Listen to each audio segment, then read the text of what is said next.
RG ज्ञान सबसे सटीक। नमस्ते, जय हिंद प्यारे साथियों। मेरे प्यारे साथियों, कुछ दिन पहले मैंने एक मूवी का ट्रेलर देखा था जिसमें एक ऐसे समाज की कल्पना की गई थी कि जिसमें महिलाएं नहीं हैं। चर्चा आज भी कुछ ऐसी है लेकिन उल्टी है। मतलब आज चर्चा इस बात की है कि एक रिसर्च ये दावा कर रही है कि आने वाले कुछ समय में पुरुष आबादी समाप्त हो जाएगी। तो कुछ लोग सोच रहे हैं क्या होगा, क्या कोई उल्का उल्का पिंड गिर जाएगा, क्या क्या पुरुष खुद में समाप्त हो जाएंगे। इस कहानी की शुरुआत में एक मजाक से करनी चाहूंगा। मजाक से ऐसे कि हमारे देश में एक बार एक प्रोटेस्ट हुआ, लोगों ने कहा कि एक पुरुष आयोग होना चाहिए, पुरुषों को बचाना चाहिए। लेकिन हमें ऐसा लगता है कि वो मजाक की बात भी भारी पड़ गई है। शायद भविष्य में आपको पुरुषों को बचाने की जरूरत पड़ेगी। आपको मतलब, हमें तो ऐसा लगता है कि पुरुषों को खुद ब खुद इस पर कदम उठा लेने चाहिए जिससे वो अपना बचाव कर सकें। क्या खतरा है पुरुष आबादी पर, क्या है मामला। एक प्रोफेसर हैं, प्रोफेसर जिनकी आप इमेज देख रहे हैं, ये प्रोफेसर का नाम है जेनी ग्रेव्स। ऑस्ट्रेलिया की रहने वाली हैं। जेनेटिक्स में रिसर्च करती हैं। जेनेटिक्स विज्ञान की एक वो शाखा जो आनुवंशिकी के रिगार्डिंग आपके सारी चीजों पर रिसर्च करती है। इसमें आप किसी भी स्तर की पढ़ाई कर सकते हो, मतलब बेसिक से हायर लेवल की। ये ऑस्ट्रेलिया की एक यूनिवर्सिटी में प्रोफेसर हैं। इन्होंने एक रिसर्च की। रिसर्च में इन्होंने पाया कि भाई साहब देखिए कि दो जो क्रोमोसोम होते हैं एक्स और वाई, असल में एक्स और एक्स तो हमेशा महिला में होते हैं और एक्स वाई होता है पुरुष में। ये जो वाई वाला, क्योंकि इधर भी एक्स है इधर भी एक्स है, एक अकेला वाई है जो अलग है। यही वाई है जो डिसाइड करता है कि आपकी आने वाली पीढ़ी पुरुष होगी या महिला। इन्होंने कहा है कि साहब ये जो वाई क्रोमोसोम है, क्रोमोसोम हमारी कोशिका के अंदर मौजूद डीएनए का एक पैकेट जिसमें डीएनए और जीन्स के रिगार्डिंग सारी इंफॉर्मेशन रहती है, तो ये आने वाले समय में विलुप्त हो जाएगा वाई क्रोमोसोम। अभी एक चीज आप लोगों को दिमाग में एकदम हलचल पैदा करेगी, क्रोमोसोम क्या होता है जी, कैसे काम करता है। मेरे प्यारे साथियों, इस बात पे मैं आगे पहले बढ़ूं, पहले आप समझिए कि खबर क्या है। खबर यह है कि पुरुषों को जो वाई गुणसूत्र है जिससे मेल बेबी पैदा होता है, पुरुषों के वाई गुणसूत्र से मेल बेबी पैदा होता है, ये कमजोर पड़ता जा रहा है, ये श्रिंक हो रहा है। और आने वाले समय में क्या होगा, ये खत्म हो सकता है और इसके खत्म होने से पुरुष पैदा होने शायद बंद हो जाएंगे। कब तक खत्म हो जाएंगे? 11 मिलियन साल बाद। तो ये एक बड़ा आंकड़ा है, लेकिन फिर भी चिंता तो अभी से कर ली चाहिए थोड़ी बहुत, कि हाँ टेंशन की बात तो है कि आखिरकार ऐसा क्यों होगा। तो मेरे प्यारे साथी, तो वाई क्रोमोसोम को श्रिंक होने का, उसके कमजोर होने का, उसके खत्म होने का खतरा जेनी ग्रेव्स साहब ने बताया है। मैं आगे बढ़ूं, मैं पूरी कहानी को समझाऊं उससे पहले मैं आपको विस्तार समझाऊं कि क्रोमोसोम होता क्या है। क्रोमोसोम को समझने के लिए आपको ऐसे समझना होगा कि क्रोमोसोम जो होता है कोशिका के अंदर एक पैकेट टाइप जैसा, एक बंडल जैसा, जिसमें डीएनए रहता है, डीएनए में जीन रहता है। यही एक पीढ़ी से दूसरी पीढ़ी में ट्रांसफर होते हैं। आगे समझिए, सामान्यतः पुरुष और महिला में 23 जोड़े गुणसूत्र पाए जाते हैं। जोड़े का मतलब क्या हुआ कि एक जोड़े में 2 गुणसूत्र, तो 23 दूनी 40, 23 multiply by 2 is equal to 46। तो 22 जोड़े तो होते हैं सेम, चाहे पुरुष हो या महिला हो। अच्छा, 22 जोड़े सेम हो गए, यानी कि 22 multiply by 2 is equal to 44। अब बचे 2, एक जोड़ा इस तरफ बचा पुरुष की तरफ और एक जोड़ा बचा महिला की तरफ। पुरुष वाला ये जो 23वां जोड़ा होता है, ये होता है एक्स वाई, और महिला की तरफ जो ये जोड़ा होता है ये होता है एक्स और एक्स। जब जाइगोट या भ्रूण महिला के गर्भ में होता है, या है ना, तो उसके बाद कहते हैं कि यही जो क्रोमोसोम है ट्रांसफर होने शुरू होते हैं, जिसे 12 हफ्ते बाद कहते हैं। कितने बाद? 12 हफ्ते बाद। एक्स वाई का, पुरुष वाले का, और किसका, एक्स एक्स का मिलन शुरू होता है। भाई क्रोमोसोम मर्ज करते हैं ना आपस में, तभी जाके मतलब बेबी के जो है जन्म होता है, उसी के डेवलपमेंट होता है। तो एक्स वाई और एक्स एक्स का मिलन होता है। एक्स वाई और एक्स एक्स की मिलन की कहानी कुछ ऐसी है, मैंने आपको बता दिया कि भैया होता क्या है कि 22 जोड़े सेम है, 22 जोड़े सेम है पुरुष में भी और महिला में भी। पुरुष में एक जोड़ा एक्स वाई होता है। याद रखिए, X denotes the female factor and Y denotes the male factor. तो एक पुरुष में एक्स वाई होता है, एक महिला में एक्स एक्स ही होता है, क्योंकि उसमें वाई फैक्टर नहीं होता। ठीक है।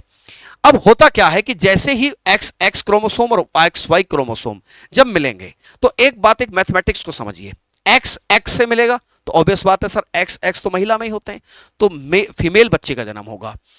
फिर ये एक्स वाई से मिलेगा, किससे मिलेगा? वाई से मिलेगा एक्स वाई। जैसे ही एक्स और वाई का मिलन होता है, पुरुष जो है मेल बेबी का जन्म होता है, लड़के का जन्म होता है। ये एक्स एक्स और एक्स वाई इसी तरीके से आप देखेंगे कि लगभग लगभग जो 23वां जोड़ा है, जब वो आपस में क्रॉसिंग करता है तो उस स्थिति में 50-50% संभावना होती है कि पुरुष भी हो सकता है बच्चा और बच्चा महिला भी हो सकता है। लेकिन मान लीजिए एक कंडीशन ये है कि ये वाई क्रोमोसोम गायब हो जाए। वाई क्या हो जाए? गायब। अभी क्या बचा? एक्स, और x is responsible for the female baby. तो ये जब क्रॉसिंग होगी तो उस स्थिति में केवल महिला ही पैदा होगी, क्योंकि वाई जब तक वाई क्रॉसिंग नहीं करेगा, जब तक क्या नहीं होगा, तब तक क्या पैदा नहीं होगा, तब तक पुरुष बच्चा पैदा नहीं होगा। इसी बात की संभावना ये लोग बता रहे हैं कि आने वाले समय में होगा ये कि ये जो वाई क्रोमोसोम है ये डीएक्टिव हो जाएगा, ये खत्म हो जाएगा, ये श्रिंक हो रहा है, ये छोटा होता जा रहा है और ये आने वाले समय में खत्म हो सकता है। पहला प्रश्न दिमाग में कि सर गुरुजी बड़ी टेंशन की बात है, ये बात बहुत टेंशन की है, कब तक खत्म हो सकता है? हाँ, बात तो सही है कि कब तक खत्म हो सकता है वाई क्रोमोसोम। इसकी एक उम्र बताई जा रही है कि 11 मिलियन साल बाद तक ये खत्म हो जाएगा। तो आप समझ गए, जो डीएनए का एक कसकर लपेटा हुआ बंडल होता है जो जानवर और पौधों में कोशिकाओं में डीएनए को पैक करता है ना। प्रत्येक गुणसूत्र को बनाने वाले डीएनए में हजारों जीन होते हैं। आप बोलते हो ना, जैसे आप सुनते हैं कि जीन ट्रांसफर होते हैं। मनुष्य पुरुष हो या महिला 23 जोड़े होते हैं, 22 जोड़े सेम हैं, उनसे कोई फर्क नहीं पड़ता। ये जो 23वां जोड़ा है जब ये क्रॉसिंग करेगा, जब इसका इंटरचेंज होगा, तब जाकर पता चलता है कि पुरुष पैदा होगा या महिला पैदा होगी, जिसकी चांस 50-50% है। मैंने आपको इस डायग्राम से पूरी तरीके से बता दिया है। एक्स का एक्स से मिलन होगा तो लड़की पैदा होगी, एक्स का वाई से मिलन होगा लड़का पैदा होगा। अब ये वाला एक्स का एक्स से मिलेगा लड़की पैदा होगी, ए एक्स वाई से मिलेगा लड़का पैदा होगा। यानी कि आप देख सकते हो डायग्राम का जो फाइनल प्रोडक्ट है X X X X X Y X Y, यानी कि पुरुष और महिला होने की संभावना 50-50% रही। अच्छा, ये जो जेनी ग्रेव्स हैं, इन्होंने अपनी रिसर्च में यही बात कही है। अच्छा, आप लोग ये पूछेंगे कि ऐसा क्यों हो रहा है? उत्परिवर्तन, mutation, is it natural? Looks like natural, दिखता है नेचुरल जैसा कि हाँ प्राकृतिक के तौर पर ही ऐसा हो रहा है। अगर सर प्रकृति के तौर पर हो रहा है तो हम दो बातों को जानना चाहेंगे। पहली बात, ऐसा पहले कभी हुआ है क्या? अच्छा, अगर ऐसा पहले कभी हुआ है या भविष्य में ऐसा हो जाए तो क्या संभावनाएं हैं? तो गड़बड़ हो जाएगी क्या सर? मतलब पुरुष रहित हो जाएगी क्या ये धरती? क्या संभावना आपकी है? बिल्कुल सही बात है।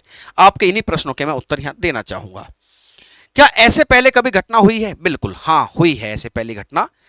जो स्पिनी रैट हैं या स्पाइनी रैट्स जो हैं, इनका एक प्रजाति थी वो पूरी तरीके से खत्म हो गई। म्यूटेशन, जैसा कि डार्विन भी कहते हैं कि समय के साथ चीजें बदलती हैं, है ना, डेवलपमेंट होता है तो ये भी चीजें बदलती हैं। तो उनके अनुसार देखा जाए तो एक प्रजाति थी किनकी? चूहों की जो स्पिनी रैट्स की एक प्रजाति इनसे खत्म हो गई। तो ये तो वास्तव में डरने वाली बात है कि सर हम क्या देखते हैं गुरुजी, हमने तो ये खूब देखा है कि कोई दवाई आती है, कोई मेडिसिन आती है, कुछ भी आता है, everything is will be experiment on the rats. गुरुजी लगभग चूहों पे बहुत सारी चीजों को टेस्ट करके देखा जाता है। तो शायद गुरुजी हम भी खत्म हो जाएं, हमसे मतलब है अभी पुरुष की बात करना है। लेकिन एक बड़ी अच्छी बात है इसमें, ये सब नेचर है। मैं आपको बता दूं, प्रकृति की सबसे अच्छी बात यह है कि लोग, जानवर या कोई भी ऐसा व्यक्ति इसमें अपने अनुसार इसको ढालता चलता है ना। अगर वाई क्रोमोसोम किसी वजह से कमजोर हो रहा है तो इसके रिगार्डिंग एक रे ऑफ होप है, एक उम्मीद की किरण है। कैसे? क्या ऐसे पहले हुआ? जी हां, ऐसा पहले हुआ है। पहले 2 चूहों की प्रजाति अपना वाई क्रोमोसोम खो चुकी हैं, लेकिन उन्होंने नए जीन विकसित कर लिए जिससे उनके अस्तित्व पर कोई प्रभाव नहीं पड़ा। 2022 में एक रिपोर्ट पब्लिश हुई, जो रिपोर्ट स्पिनी रैट्स के बारे में थी। इन्होंने बताया कि इन्होंने अपने वाई क्रोमोसोम खो चुके। कौन से क्रोमोसोम? वाई। क्या होते हैं?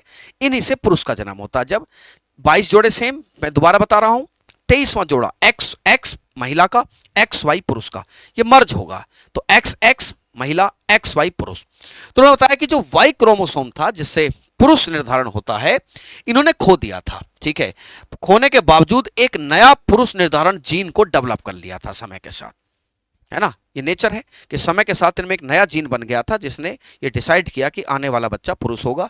ऐसा ही पूर्वी यूरोप के जो मोलवोल, ये मोलवोल तो क्या, हमें तो ये गोलमोल लग रहा है, मोलवोल और जापान के स्पाइनी चूहे भी वाई क्रोमोसोम और एसआरवाई जीन को खो चुके हैं, लेकिन वो जीवित और फलते फूलते रहे हैं।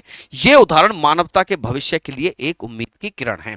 जापान में, और ये यूरोप का चूहा है, इसने भी अपने वाई क्रोमोसोम्स को खो दिया था, लेकिन वाई क्रोमोसोम्स को खोने के बावजूद इन्होंने ऐसे नए जीन डेवलप कर ली है जिन जीन की वजह से इनका जो पुरुष निर्धारण कारक है वो एज इट इज चलता रहा। ठीक है, तो क्या होगा, क्या पुरुषों के साथ भी ऐसी स्थिति पैदा होगी? देखिए साहब, ये एक संभावना है, ये एक संभावना है कि हो सकता है पुरुष निर्धारण मेल डिसाइडिंग जीन कोई नया जीन डेवलप हो जाए समय के साथ, पर ये होगा नहीं होगा ये एक बड़ा लंबे समय का प्रश्न है, क्योंकि ऐसा कब होगा?